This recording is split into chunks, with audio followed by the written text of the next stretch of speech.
আজ বজবজ সংলগ্ন বাটানগর এলাকায় অনুষ্ঠিত হলো 10,000 কণ্ঠে গীতাপাঠ। এই অনুষ্ঠানে উপস্থিত ছিলেন কার্তিক মহারাজ এবং অন্যান্য অনেক মহারাজ। আমাদের সঙ্গে রয়েছেন প্রদীপ দেনন্দজি মহারাজ। আমাদের সকলের কার্তিক মহারাজের জোরে হোক।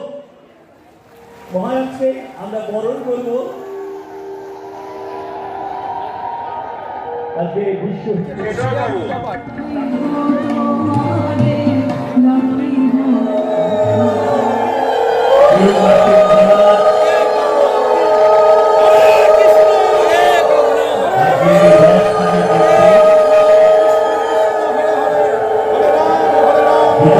অনুষ্ঠানে হরে কৃষ্ণ কৃষ্ণ কৃষ্ণ হরে হরে কৃষ্ণ কৃষ্ণ হরে